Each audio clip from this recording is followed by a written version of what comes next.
Mashujaa Day makare odiochieng' manyoro kaka mramora ma intie ka uthulo ni makende mar wakin machiegni mondo alidhni oboke moko kuom thund weche oboke mago mapile mag Daily Nation, The Standard kod The Star kawuono chieng' tich ang'wen tarik 21 dwe mar apar higa mar 2021.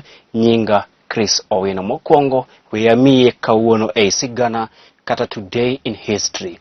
Odiochieng' machal gi ma kawuono e higa mar 1989 Gor Mahia sirikal mayengo piny ne onyono klab mar El Merreikh mawuok e piny Egypt gol achiel kuom jopuonjre adhula e tuke mag African Club Winners mane obagi e paw tuke manyayo National Stadium. Odiochieng' machal gi ma kawuono e higa mar 1989 Gor Mahia sirikal mayengo piny ne orodho klab mar El Merreikh mawuok e piny Egypt gol achiel kuom lengthi e tuke mag African Club Winners Cup mane obagi paw tuke manyayo National Stadium e kidieny mar semi-final. Mano e Today in History kata kawuono e sigana. Koro machiegni mondo alidhnie moko kuom thund weche oboke mago mapile mapacho kae adek madongo: The Daily Nation, The Standard kod The Star. Wadhi chake kod oboke mar Daily Nation. Thor mar wache nyimo oboke mar Daily Nation en Uhuru Goodies.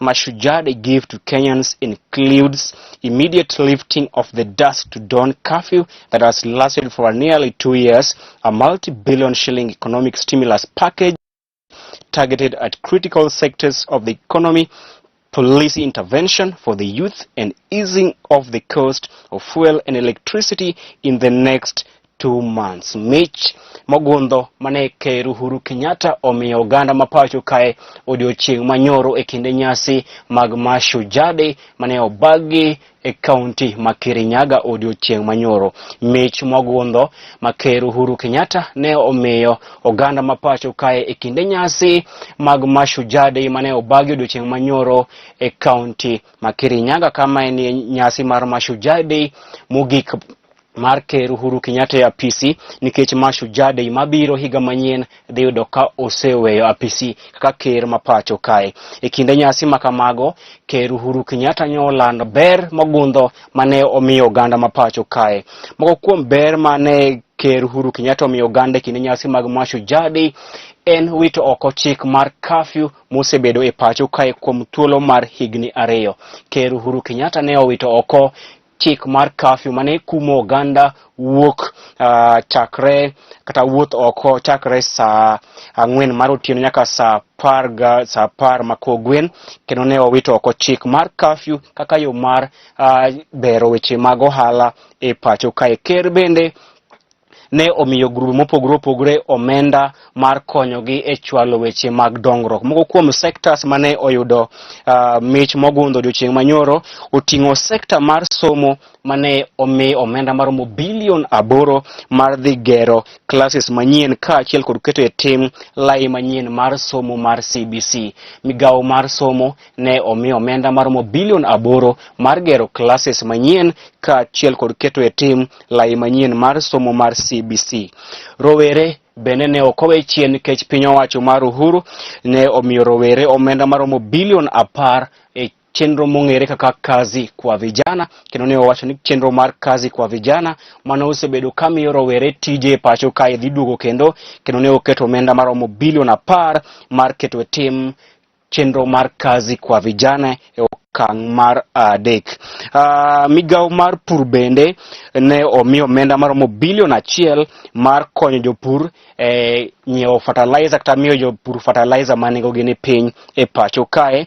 Migawo mar pur bende to moloyo sekta mar niang' bende ne okowe chien nikech ker Uhuru Kenyatta ne omiyo sekta mar niang' omenda maromo bilion 1.5 ma idhi konyo go factories mag niang' ma osebedo kod gope mag jopur kaachiel kod bero kembe makamago. Manyiso ni kembe mag niang' to moloyo men ber Mogundho ne oganda Luo kaachiel kod oganda ma ok e Yimbo mar mar Kenya man kod kembe mag niang' ma usebedo kod midhiero mag omenda chulo gowi mag jopur maggi kaachiel kod bero machines maggi. Piny owacho ne olando ni niang' kata kembe mag niang' idhi miyo omenda maromo bilion 1.5 mar konyo kembe mag rego niang' e pacho kae.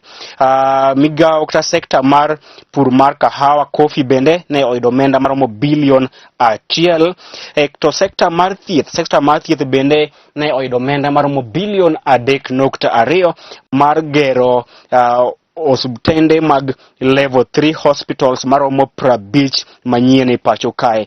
Piny owacho bende ne oketo tenge omenda maromo bilion 3.2 mar gero osuptende mag level 3 hospital manyien maromo 50 e pacho kae. Ka rowere bende nyoro bedo kod mor kod ilo mano rowere mosebedo ka oketie e list mar CRB mosebedo ka holo kaka hola mag digital platforms kaka Tala kaka the branch. Koponi rawera mcha isebedo ka in kod hola mar Tala, in kod hola mar branch, kendo nyingi no osebedo ka oketi CRB kuom thuolo mar higni 2 mokalo. Ker Uhuru Kenyatta ne ogolo chik mondo rowere ma nyingi oseketi CRB kuma ne okawo hola kuom higni 2 mokalo ogol nyingi e CRB mondo migi thuolo mar kawo hola kendo e bengi mar chako kod weche mag ohala. Mano e thor mar wache nyimo boke mar Daily Nation. Mich mogundho ma Ker Uhuru Kenyatta ne omiyo oganda ma pacho kae odiochieng' manyoro e kinde hingo nyasi mag Mashujaa Day mane obagi odiochieng' manyoro e kaunti ma Kirinyaga.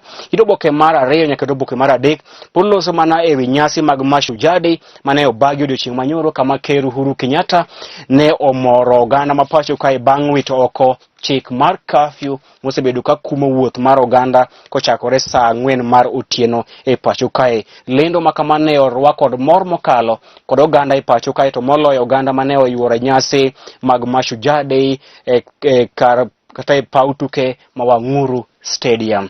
Ito boke mar 4 ogai mar duond od bura mar ODM Raila Odinga e kinde mane otwak kod oganda e kar pautuke ma Wang'uru Stadium e kaunti ma Kirinyaga odiochieng' manyoro e kinde nyasi mag Mashujaa Day ne oparo ne oganda kaka ne opuodho Ker Uhuru Kenyatta e laro kom ker higa mar 2002 kama ne owacho ni Kibaki tosha.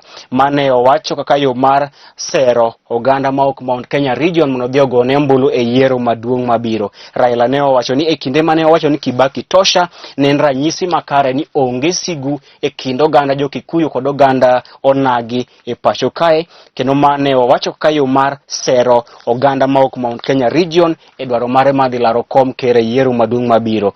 Ito boke mar 5 jalup Ker William Ruto bende ne otiyo kod nyasi mag Mashujaa Day e puoyo mokalo Ker Uhuru Kenyatta. Ito boke mar 6 nyaka ito boke mar 7 gin nyasi mag Mashujaa Day mane obagi odiochieng' manyoro, nyasi mane opong' kod mor, ilo kod sunga e kaunti ma Kirinyaga. Ito boke mar 8 loso kuom jong'wech kaachiel kod jotugo ma pacho kae mane omimich kod Ker Uhuru Kenyatta e kinde nyasi mag Mashujaa odiochieng' manyoro. Ito boke mar 13 14 15 gin paji ondiko kaachiel kod paji osomo goro mar katun weche moko e counties kaachiel kod weche moko e pinje maoko. Tok boke mar Daily Nation, Ker Uhuru Kenyatta ne owacho ni piny Kenya ok bi miyo piny Somalia kata inch achiel kende mare e ywarok manie kind piny Kenya kod piny Somalia e wi kiewo mag pinje ariyo. Ker Uhuru Kenyatta ne owacho ni piny Kenya ok bi miyo piny Somalia kata inch achiel kende mar pacho kae kata mar lo ma pacho kae. Boke mar 2 an kod boke mar The Standard. Thor mar wach enyimo boke mar The Standard en Uhuru's delicate balance. Uhuru's delicate balance.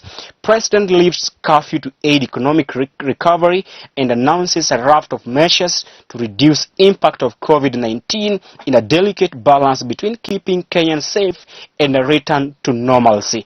Ker Uhuru Kenyatta odiochieng' manyoro e kinde nyasi mag Mashujaa Day nyoro olando kenge ma piny owacho oseketo mar konyo oganda mondo kika mar konyo Uganda e kedo kod landruok mar midhusi mar COVID-19 ka achiel kod chiero uchumi mapacho kae. Kinde nyasi mag Mashujaa Day mane obagi kaunti ma Kirinyaga odiochieng' manyoro, jatend piny owacho migosi Uhuru Kenyatta ne olando okenge mar ariya mar konyo piny Kenya e kedo kod landruok ka achiel kod midhiero mag midhusi mar COVID-19 ka achiel kod chiero uchumi mapacho kae, kama ne omiyo migepe mopogore opogore ber mogundho, ber mane aselero ni oboke mar Daily Nation, kendo gima ne omoro Uganda mogik odiochieng' manyoro nye en lendo mane ker owitogo oko chik mar curfew mosebedo pacho kae kuom thuolo mar higni ariyo. Uganda mapacho kae ne orwako kod mor kod ilo lendo mar wito oko chik mar curfew mane olandi odiochieng' manyoro kod ker Uhuru Kenyatta e kinde nyasi mag Mashujaa Day,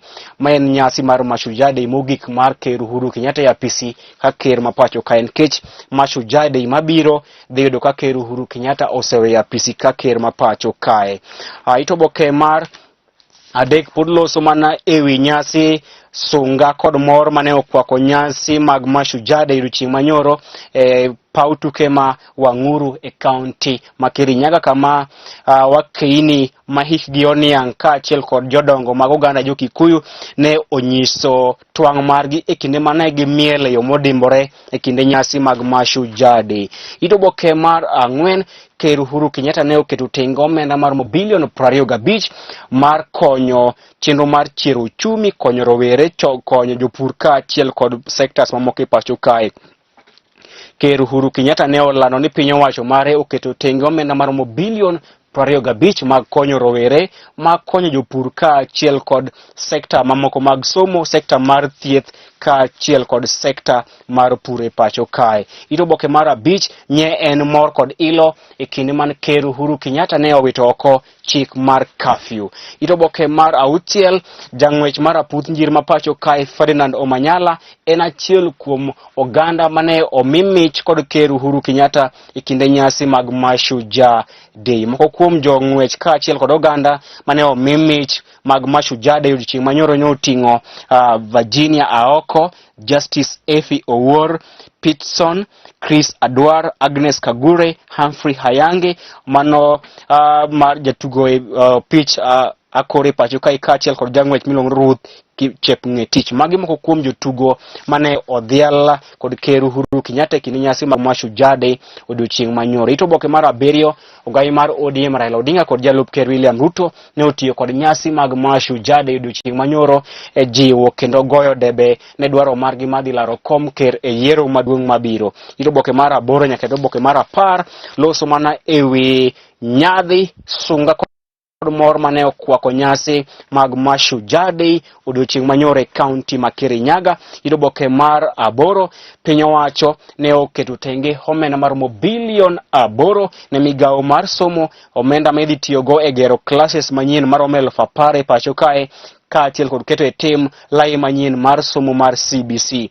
Ker Uhuru Kenyatta ne olando ni piny owacho oketo tenge omenda mar bilion 8 ma idhi tiyogo e gero classes manyien mar 10,000 e pacho kae ka achiel kod keto e tim lai manyien mar somo mar CBC. Itoboke mar 11 loso pore mane nyasi mag Mashujaa Day. Itoboke mar 13, jatend duond od bura mar NC Musalia Mudavadi owacho ni rowere mapacho kae dwaro chenro mar konyogi loso mwandu to ok chenro mar miyogi omenda. Musalia Mudavadi owacho ni rowere mapacho kae dwaro ni mondo migi chike ka achiel kod chenro mag loso mwandu kar miyogi manyonge kata handouts. Mano Musalia Mudavadi ne owacho weche moko e counties, weche moko e pinje maoko ka achiel kod weche moko e pinje weche tuke, kama weche tuke loso tuke mag UEFA Champions League kama the Great Manchester United ochieng' manyoro ne orodho Atalanta gonde 3-2 e paw tuke ma Old Trafford.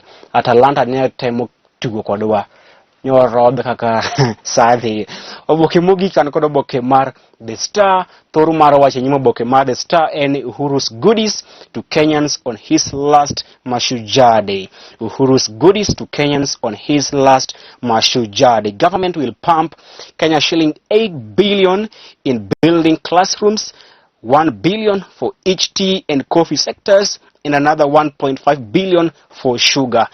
Ker Uhuru Kenyatta ne odhialo nyasi mare mogik mar Mashujaa Day ya PC ka ker mapacho kae, kendo ne olando ber mogundho ne oganda mapacho kae, kama ne omiyo migawo mar somo omenda maromo bilion 8 mar gero classes, omiyo sekta mar pur majan omenda maromo bilion 1, sekta mar coffee bilion 1, kaachiel kod sekta mar pur niang' omenda maromo bilion 1.5. Itoboke mar ariyo pod loso mana ewi nyasi mag Mashujaa Day, nyaka itoboke mar adek bende pod gin nyasi mag Mashujaa Day, itoboke mar ang'wen nyaka itoboke mar abich loso ewi ber mogundho ma Ker Uhuru Kenyatta ne omiyo oganda mapacho kae odiochieng' manyoro e kinde nyasi mag Mashujaa Day. Itoboke mar auchiel jalup Ker William Ruto ne oloko chung' mare weche mosebedo ka owacho ewi legacy mag Ker Uhuru Kenyatta, kama ne osingo ni poni oyiere ka ker mapacho kae to odhi keto e tim legacy mag Ker Uhuru Kenyatta madhi bedo ni ker oweyo apisi ka otieko keto e tim. Itoboke mar auchiel bende ogaye mar duond od bura mar ODM migosi Raila Odinga ne owacho ni en osiep oganda maok e gwenge mag Central Kenya, kane okwedo weche mosebedo ka wachore ni tiere sigu e kind oganda mag onagi kaachiel kod oganda maok Mount Kenya region. Raila ne owacho ni onge sigu moramora manie kind onagi kod oganda jo-Kikuyu e pacho kae. Nyakwaramogi gimoramora man gi chakruok ne nyaka bed kod gikone, mano bende makelo e giko nonro mar oboke odiochieng' makawuono. Bed kod odiochieng' makare. Nyinga Chris Owino.